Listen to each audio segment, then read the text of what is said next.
Olá, meus amigos, tudo bem? Vamos para mais uma maratona, desta vez sobre o assunto combinações empresariais. O que são as combinações empresariais?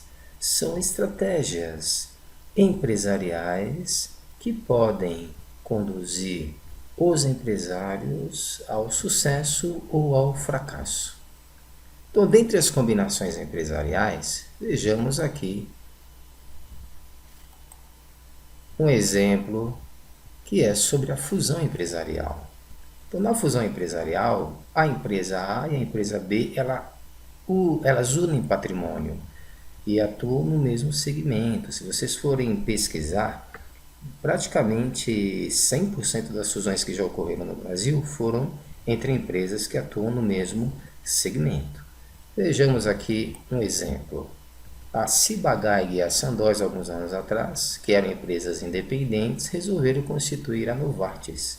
Elas abandonaram praticamente a marca Ciba-Geigy e a Sandoz e hoje a geração conhece esta indústria como Novartis. O nome Ciba-Geigy e Sandoz praticamente foram exterminados do mercado. Um outro exemplo é a Lanchile com a TAM, linhas aéreas, ambas do mesmo segmento. Percebam isso, percebam esse detalhe. E chegaram aí a constituir a conhecida Latam. E uma outra fusão bastante conhecida aí no passado foi a fusão entre a Mercedes e a Chrysler, uma fusão que não deu certo, tanto que a Chrysler hoje ela pertence ao grupo Fiat. Por isso que há fusões que são bem sucedidas e há fusões que não são tão bem sucedidas. O que existe é uma confusão entre o que é fusão, o que é incorporação, então nessa apresentação de hoje vamos diferenciar uma coisa da outra. No caso da incorporação, a empresa A compra a empresa B, ambas podem ser ou não do mesmo segmento. Tá? Então vejam que se a empresa A for do mesmo segmento da empresa B, terá que passar pelo crivo do nosso órgão antitrust que eu vou falar logo à frente.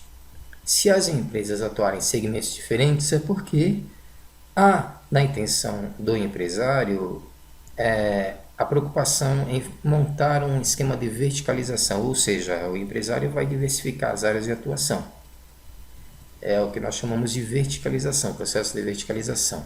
No exemplo que temos aqui a Fiat, que comprou a Chrysler, ambas no mesmo segmento automobilístico, mas nós temos um outro caso, da Unilever com a Kibon.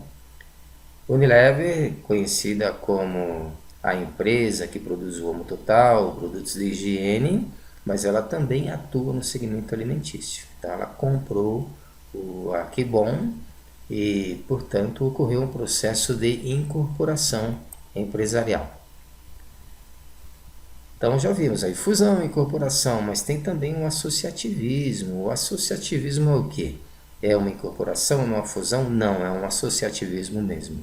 Qual é o objetivo dos empresários que se associam? É fazerem parcerias para comprarem em conjunto e conseguirem descontos.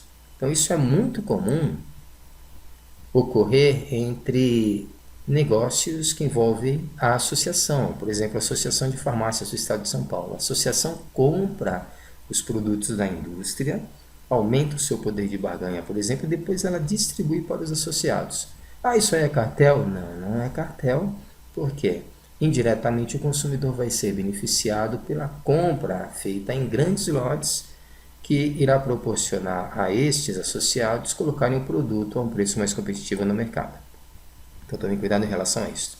Outra modalidade de combinação empresarial é o consórcio. O que é o consórcio? É uma união entre empresas que se complementam para uma finalidade específica e por prazo determinado, ou até indeterminado. Tá? Então não houve fusão, ninguém comprou ninguém, foi apenas um consórcio. O que eu trago de exemplo para vocês? A privatização da Vale do Rio Doce foi um consórcio liderado pela Companhia Siderúrgica Nacional. Outro exemplo, a própria Autoban, que administra aí a rodovia dos Bandeirantes, foi fruto aí de um consórcio constituído, mais conhecido como consórcio Jaraguá. Então, as empresas elas continuam independentes, mas atuam em conjunto para administrar esses negócios. E temos também a joint venture, esse termo aqui muito sofisticado, muito chique, que resulta na combinação empresarial entre empresários, mas como estratégia de parceria. Por exemplo, vamos unir a nossa tecnologia, vamos unir os nossos processos. Então, se você é uma empresa que tem uma tecnologia diferenciada da minha ou complementar, por que nós não podemos fazer uma joint venture? Essa joint venture pode ser por prazo determinado ou indeterminado. O exemplo que eu trago para vocês é a Auto Latina, que foi uma joint venture entre a Volkswagen e a Ford, constituída em 87 e finalizada em 1996. E resultava no que? A Ford vendia motores para a Volkswagen, a Volkswagen vendia motores para a Ford. Então elas atuavam de forma a reduzir custos e se auto-beneficiarem com este processo. Ocorreu também uma joint venture entre a Fiat e a GM, por volta aí, se eu não me engano, de 2005, que foi a Fiat GM Powertrain. Foi uma joint venture que não deu certo e ambas voltaram a fazer o que mais conhecem, automóveis de forma independente. Participação societária é uma outra modalidade empresarial. Aqui ninguém comprou ninguém, ninguém se fundiu com ninguém, não houve associativismo, não houve consórcio.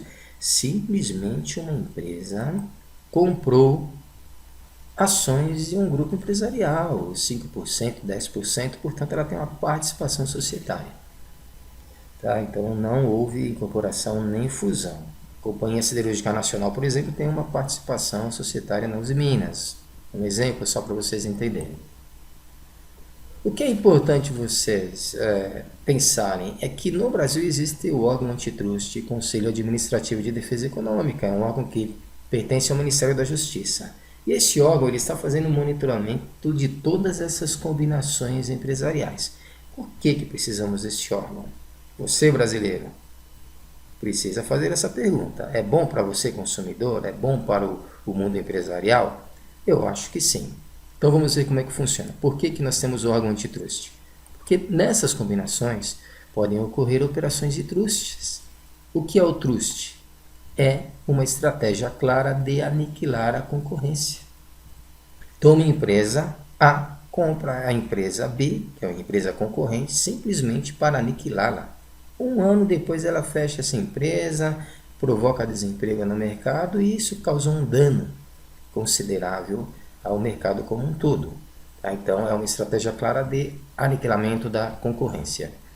Nestas operações de combinações empresariais, pode ser também que ocorram formações de cartéis. Ao invés das empresas terem por interesse beneficiar o consumidor, elas atuarão de forma a beneficiarem a si próprias. Como ocorre isso? Através da combinação de preços, através da combinação de retirada de matéria-prima dos fornecedores que ficarão nas mãos desse pequeno grupo empresarial. Então, quando temos duas ou mais empresas articulando uma combinação, isso caracteriza uma operação de cartel. É o cuidado que este órgão antitrust tem em evitar que isto aconteça no mercado. Consequências para quem atuar de forma a aniquilar a concorrência ou fazer combinações empresariais. Olha só, a legislação é clara. Vão responder a processo administrativo perante o órgão antitrust, o Conselho Administrativo de Defesa Econômica, e não escaparão também de um processo criminal. No âmbito administrativo, essa empresa pode ser multada até 20% do último faturamento bruto anual. Isso quer dizer que a multa pode ser milionária.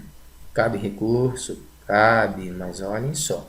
O nome da empresa vai para as manchetes dos jornais, vai para a televisão e o resultado no valor da sua ação na Bolsa de Valores poderá ser bastante prejudicial à própria. E há também a possibilidade dessa empresa responder a um processo criminal. Isso quer dizer que Ministério Público, Polícia Federal vão entrar em ação também. E esse empresário não ficará livre de ações civis por parte dos consumidores que foram prejudicados.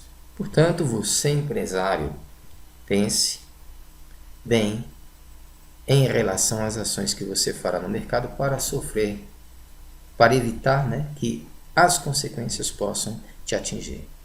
Espero que este vídeo tenha sido uma grande contribuição para você da área empresarial ou para quem realmente gosta do assunto empresarial. Obrigado a todos.